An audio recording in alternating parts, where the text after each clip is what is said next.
जय हिंद। मैं राजेश सुथार, एजुकेशन ज्ञान में आपका स्वागत है। तो प्रश्नावली 1.2 का थर्ड क्वेश्चन आपके सामने है। थर्ड क्वेश्चन कहता है अभाज्य गुणनखंड विधि द्वारा निम्नलिखित पूर्णांकों के एचसीएफ और एलसीएम ज्ञात कीजिए। सेकंड क्वेश्चन में आपके पास यहाँ पर 2 पूर्णांक दिए गए थे, जबकि यहाँ पर आपके पास 3 पूर्णांक है।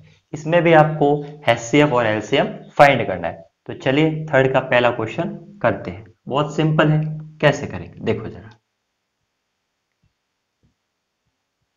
सबसे पहले तो आपको 12 के अभाज्य गुणनखंड करने आना चाहिए। तो 12 के अभाज्य गुणनखंड क्या होते हैं? 2 में दिया 6 टाइम, 2 में दिया 3 टाइम्स, 3 में 1 टाइम्स, राइट। अब आ जाएगा 15 का अभाज्य गुणनखंड। 15 का अभाज्य गुणनखंड किस में देंगे आप? 3 में 5 बार, 5 में 1 बार, करेक्ट। अब आ जाएगा आपके पास में 21 का अभाज्य गुणनखंड क्या हो जाएगा? डायरेक्ट 3 में देंगे 7 टाइम और 7 में देंगे 1 टाइम्स। इस प्रकार तीनों के अभाज्य गुणनखंड ज्ञात कर दिए हमने। अब इनको सीक्वेंस में लिखेंगे। देखो जरा, 12 के अभाज्य गुणनखंड हमने क्या निकाले? 2 इंटू 2 इंटू 3, और 15 के अभाज्य गुणनखंड हमने क्या निकाले? 3 इंटू 5, और 21 के अभाज्य गुणनखंड हमने क्या निकाले? 3 इंटू 7। अब यहां पर आपको देखना है कि इसमें कॉमन कौन सी वैल्यू आ रही है। जो भी कॉमन वैल्यू आ रही है, जो भी उपनिष्ठ मान आ रहा है, वो इसका क्या हो जाएगा? एचसीएफ। तो जरा इसको ध्यान से देखें तो आपके पास कॉमन में आ रहा है 3, इसमें भी आ रहा है 3, और इसमें भी आ रहा है 3। इसका मतलब क्या हुआ कि आपके जो पास जो एचसीएफ होगा, जो एचसीएफ की वैल्यू होगी वो कितनी हो जाएगी? 3। तो इस हिसाब से हम इसकी एचसीएफ की वैल्यू क्या फाइंड कर सकते हैं? 3। अब इसने एचसीएफ की वैल्यू के साथ साथ कहा है कि एलसीएम की वैल्यू भी फाइंड कीजिए। आगे वाले सवाल में हमने जब 2 संख्याएं थी तो एक फॉर्मूले के द्वारा भी किया था, लेकिन यहाँ पर 3 संख्या है तो वहां पर फॉर्मूले के द्वारा नहीं कर सकते। किस हिसाब से इसको करेंगे देखो जरा। आपको इसमें एलसीएम ज्ञात करना है। क्या फाइंड करना है? एलसीएम। तो पहले सीक्वेंस को ध्यान से देखो। सीक्वेंस को क्या मैं इस हिसाब से लिख सकता हूँ? 2 की पावर 2 इंटू 3, और मैं 15 को क्या लिख सकता हूँ? 3 इंटू 5, और 21 को मैं क्या लिख सकता हूँ? 3 इंटू 7। अब ध्यान से देखना जरा, यहां पर आपको अधिकतम से अधिकतम संख्या लेनी है जो कि तीनों गुणनफल में उपस्थित है। तो देखो जरा, आपके पास अधिकतम संख्या 2, 2 में कितनी अधिकतम संख्या है? 2 की पावर 2 ही तो है, तो यहाँ पे हम लिखेंगे 2 की पावर 2 मल्टीप्लाई। 3 अधिकतम कितनी घातों में है? 3 अधिकतम 1 की घातों में है, तो 3 की पावर 1 लिखेंगे। इंटू 7 कितनी बार है? 1 बार है। 5 अधिकतम कितनी घातों में? 1 बार है। हमेशा किसी की पावर 1 हमेशा क्या होती है? वो की वो संख्या होती है। तो 2 की पावर 4, ये हो जाएगा 4 हो जाएगी। ये 3 इंटू 7 इंटू में 5, ये हो जाएगा आपके पास में। अब देखो जरा, अब इसमें हम क्या करेंगे? इन सब का मल्टीप्लाई कर देंगे। ये हो जाएगा 12 इंटू में ये हो जाएगा आपके पास में 35। अब जब करो इसका मल्टीप्लाई, तो इसका मल्टीप्लाई करते हैं तो 10 का 0, हासिल का 1, और ये 6, और ये भी हो जाएगा 6, और ये हो जाएगा आपके पास में 3, तो ये 0, ये 2, ये 1 और 4। आंसर आ रहा है आपके पास में जो एलसीएम की वैल्यू आ रही है वो आ रही है 420। तो एक तो हम इस विधि से एचसीएफ की तो यही विधि है कि जो आपके पास गुणनखंड है उसमें से कॉमन क्या आ रहा है उसको लिख लो, तो ये आपके पास एचसीएफ 3 आ गया।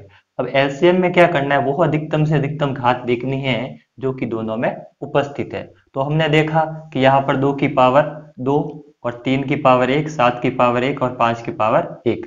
अब इन सबको क्या कर दिया? मल्टीप्लाई कर दिया, तो आपके पास आंसर आ गया 420। एक तो एलसीएम फाइंड करने का ये तरीका है, और जब भी आपके पास 3 यहाँ पर डिजिट लग जाए तो एक दूसरा वाला फॉर्मूला लगता है, उसके द्वारा भी आप जो आपके पास एलसीएम की वैल्यू है उसको फाइंड कर सकते हैं। पहले यहाँ पे मैं लिख लिखता हूँ कि एलसीएम की वैल्यू मेरे पास क्या आई है। एलसीएम की वैल्यू मेरे पास क्या आई है? 420 आई है, करेक्ट। अब मैं इसको रफ कर रहा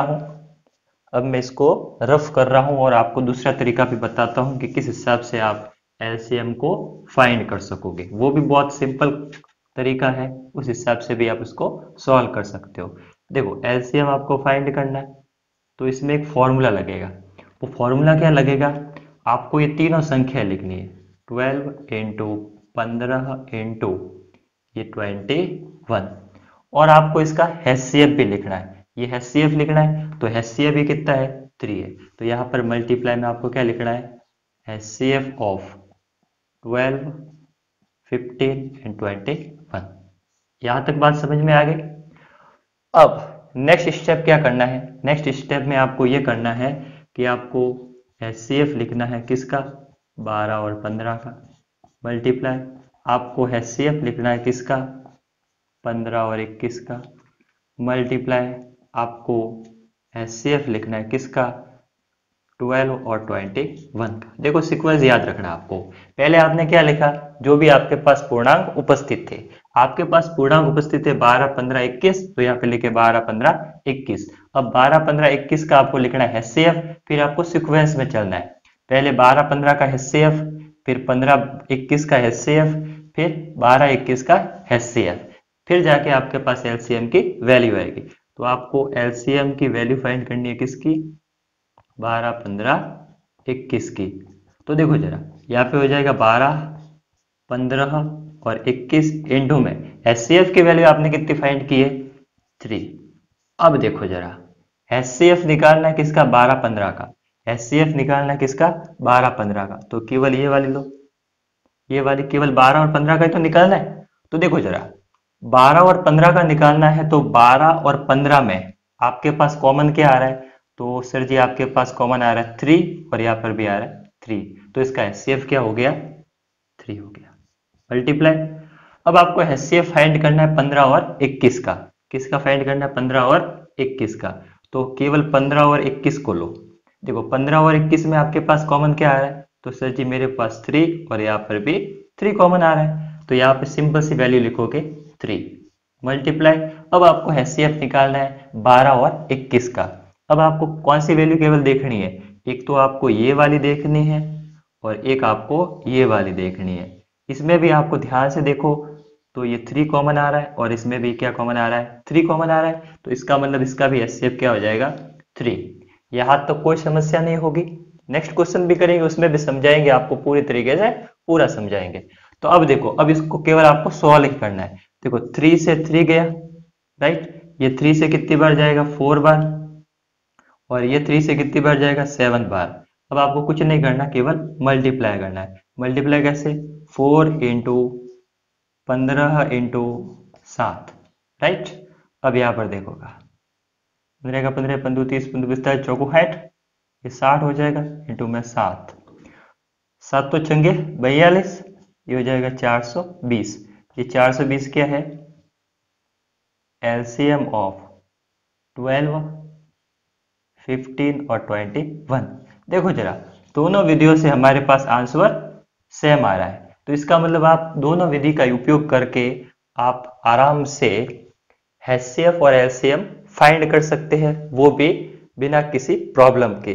हम इसका नेक्स्ट क्वेश्चन करेंगे, नेक्स्ट क्वेश्चन। तो पहले आपने नहीं उतारा हो तो एक बार इसको नोट डाउन कर दीजिए और इसको अच्छी तरह से उतार लीजिए, क्योंकि ये बहुत ही इंपॉर्टेंट क्वेश्चन है बोर्ड के हिसाब से। ठीक है, तो अब हम नेक्स्ट क्वेश्चन करेंगे इसी वीडियो में। हैं क्वेश्चन नंबर 3 का सेकंड क्वेश्चन है, इसमें भी आपको एचसीएफ और एलसीएम फाइंड करना है। तो देखो 17, 23 और 29 का आपको क्या फाइंड करना है, एचसीएफ और एलसीएम। बहुत ही सिंपल क्वेश्चन है, किस हिसाब से करेंगे देखो जरा ध्यान से देखना, बोर्ड के ऊपर आपको आराम से समझ में आ जाएगा, है ना। अब यहाँ पर देखो 17 के फैक्टर, अब आप ही बताइए मुझे 17 में किसका भाग जाता है, केवल 17 का ही तो जाता है। तो यहाँ पे हम लिखेंगे 17 और यहाँ पे लिखेंगे 1, कोई दिक्कत नहीं। अब यहाँ पर देखो 23 में किसका जाता है, केवल 23 का ही तो जाता है, बहुत सिंपल। अब यहाँ पर देखो जरा 29 में केवल किसका जाता है, 29 का जाता है, एक बार। यहाँ तक कोई समस्या नहीं, केवल मैंने क्या किया है, अभाज्य गुणनखंड किया है। अब मैं क्या लिखूंगा यहाँ पर, इसको सीक्वेंस में लिखूंगा। तो देखो मैं 17 का फैक्टर किया तो मेरे पास प्राप्त हुआ 17 इंटू 1, लिख सकता हूँ मैं 1, 17 इंटू 1 तो 1 ही होता है, राइट। अब मैंने जब 23 का फैक्टर किया तो मेरे पास प्राप्त हुआ 23 इंटू 1, और जब मैंने 29 का फैक्टर किया तो मुझे प्राप्त हुआ 29 इंटू 1। अब आप ही बताइए मुझे कि इसका HCF क्या होगा। तो आप कहेंगे सर जी इसका HCF केवल 1 होगा, तो आपने करेक्ट बताया। तो इसका HCF क्या हो जाएगा, इसका HCF हो जाएगा 1। अब मैंने ये कैसे फाइंड किया, यहाँ पर देखो कॉमन किया 1, यहाँ पर भी कॉमन 1, यहाँ पर भी कॉमन 1, जबकि यहाँ पर तीनों डिजिट अलग अलग आ रही है, तो आपके पास HCF की वैल्यू कितनी हो जाएगी, 1। HCF तक तो पहुंच चुके हम। अब हमारे पास में आ जाएगा LCM। LCM तो LCM कैसे फाइंड करेंगे, 17 इंटू 23 इंटू 29, और 1 लिखो या ना लिखो बात तो एक ही है। अब इनका जरा मल्टीप्लाई करके देखते हैं। तो 29 इंटू 23 करना है, 27 का 7 हासिल का 2, और ये 6, और ये हो जाएगा 8। सही कर रहा हूँ ना, 27 का 7 हासिल का 2 और 6, और ये हो जाएगा 8। 18 का 8 हासिल का 1, और यहाँ पे हो जाएगा 5, करेक्ट। ये 7, 8 8 16 का 6 हासिल का 1 और 6, राइट। 23 इंटू 29 कर दिया, 23 इंटू 29 कर दिया। अब करना है 17 का। अब देखो गुण 50 का 9 हासिल का 4 हो जाएगा, और ये हो जाएगा 42, 42, और ये हो जाएगा 46 का 6 हासिल का 4, ये हो जाएगा 42, और 4 कितने होंगे, 46। मल्टीप्लाई में 7 6 6 ऐड करोगे तो यहाँ पे हो जाएगा 9, और 13 का 3 हासिल का 1, 12 13 का 3 हासिल का 1, और ये 11 33 9। तो आपके पास में जो LCM की वैल्यू आई है वो कितनी आई है, 11 33 9। यहाँ तक कोई दिक्कत नहीं। अब आप कहोगे सर जी उस विधि से भी करके बताओ, जिस विधि से आपने जो पहला क्वेश्चन किया था उस विधि से भी करके बता दीजिए। तो ठीक है, आपकी बात मानते हैं और उस विधि से भी करके बताते हैं। तो देखो वो भी आपको LCM फाइंड करने की विधि है, तो आप LCM किसका फाइंड करना है आपको, LCM फाइंड करना है आपको 17 23 और 29 का। तो सिंपल सा लॉजिक है, पहले इन सब का मल्टीप्लाई लिखेंगे। क्या लिखेंगे, इन सब का मल्टीप्लाई। फिर आप क्या लिखोगे यहाँ पर, HCF ऑफ 17 23 और 29। अब क्या लिखोगे यहाँ पर, HCF ऑफ किसका, 17 23 का मल्टीप्लाई HCF ऑफ किसका, 23 29 का मल्टीप्लाई आपको HCF लिखना है किसका, 17 और 29 का। यहां तक आपको बात समझ में आ चुकी होगी। इसको भी सिंपल तरीके से करेंगे, कैसे देखो जरा ध्यान से देखना जरा। यहाँ पे कितना हो जाएगा, 17 इंटू 23 इंटू 29 मल्टीप्लाई में इस सब का HCF क्या निकाला था आपने, 1। अब आप ध्यान से देखो, HCF और 17 23, 17 और 23 का HCF क्या होगा, 1 मल्टीप्लाई 23 और 29 का HCF क्या होगा, 23 और 29 का HCF कितना होगा, 1 मल्टीप्लाई HCF और 17 29, 17 और 29 का HCF क्या होगा, 1 ही तो होगा। तो यहाँ पे भी लिखेंगे मल्टीप्लाई में 1। अब 1 को लिखो या ना लिखो बात तो एक ही है। तो यहाँ पर हम लिखेंगे 17 इंटू 23 इंटू 29 इंटू 1। यहाँ पर मैंने मल्टीप्लाई यही तो किया था, तो आपके पास LCM की वैल्यू हो जाएगी 11 33 9। तो ये आपके पास हो जाएगा क्या, आंसर। तो इस हिसाब से हम किसी भी संख्या का HCF और LCM आसानी से फाइंड कर सकते हैं। तो इसका मतलब आपको समझ में आ चुका होगा। अब आपके थर्ड क्वेश्चन बाकी है, जो कि हम इसी वीडियो में कंप्लीट करेंगे। करते हैं थर्ड क्वेश्चन क्या कहता है। थर्ड क्वेश्चन में कह रहा है HCF और LCM फाइंड करना है अभाज्य गुणनखंड विधि के द्वारा। किसका, 8 9 और 25 का। तो चलिए इसको स्टार्ट करते हैं। पहले 8 का अभाज्य गुणनखंड किया, 2 में गया 4 बार, 2 में गया 2 बार, और 2 में गया 1 बार। इसी हिसाब से 9 का भी अभाज्य गुणनखंड करेंगे, 3 में गया 3 बार, 3 में 1 बार। इसी प्रकार 25 का भी अभाज्य गुणनखंड करेंगे। 25 का अभाज्य गुणनखंड किया तो केवल 5 में जाएगा और यहाँ पर बचेगा केवल 5। इस हिसाब से हमारे पास 8 के फैक्टर क्या आ गए, 2 इंटू 2 इंटू 2, और 9 के फैक्टर हमारे पास क्या आ गए, 3 इंटू 3 इंटू 1 लिख सकता हूँ और यहाँ पर भी 1 लिख सकता हूँ। इसी प्रकार आपके पास 25 के फैक्टर आ गए हैं 5 इंटू 5 इंटू 1। तो यहाँ पर देखा जाए तो इन तीनों डिजिट में कॉमन संख्या क्या आ रही है, वो आ रही है 1। तो इसका मतलब इसका जो HCF होगा वो HCF की वैल्यू कितनी होगी, 1। तो इस हिसाब से हम इसका HCF फाइंड कर सकते हैं। बाकी रही बात LCM की, तो LCM भी फाइंड करेंगे। तो LCM फाइंड करने के लिए आपको क्या देखना पड़ेगा कि इसमें जो वैल्यू आ रही है दोनों में वो कौन सी कितनी ज़्यादा संख्या आ रही है। तो देखो 2 1 2 3 यानी कि 2 3 बार आ रहा है, इसका मतलब 2 की पावर 3 इंटू में 3 2 बार आ रहा है, इसका मतलब 3 की पावर 2, और 5 2 बार आ रहा है, इसका मतलब 5 की पावर 2, और 1 केवल 1 बार ही आता है। इसका मतलब इस क्वेश्चन में हमें क्या सीखा कि यदि किसी भी संख्या का HCF यदि 1 प्राप्त होता है तो जो आपके पास पूर्णांक संख्या दी हुई है उनका ही गुणनफल उसका LCM होता है। किस हिसाब से, देखो जरा, 2 की पावर 3 क्या होती है, 8 इंटू 3 की पावर 2 9, और 5 की पावर 2 कितनी होती है, 25 इंटू में 1। अब इसका मल्टीप्लाई करना है तो यहाँ पर हो जाएगा 25 इंटू 75, तो 10 का 0 हासिल का 1, और ये हो जाएगा 5, 35 का 5 हासिल का 3, और 14, और ये हो जाएगा आपके पास में 17, तो ये 0 0 हासिल का 1 और 18, यानी कि आपके पास जो LCM की वैल्यू आई है वो आई है 1800। तो इस हिसाब से हम किसी भी संख्या का LCM और HCF फाइंड कर सकते हैं। अब आपके पास LCM फाइंड करने का एक और मेथड है, उसको भी कर लेते हैं। तो देखो जरा, सेकंड मेथड क्या करता है LCM फाइंड करने का, तो इसका सिंपल सा फॉर्मूला होता है कि हमें LCM किसका फाइंड करना है, 8 9 और 25 का। तो आपको क्या करना पड़ेगा, पहले वो संख्या लिखनी पड़ेगी।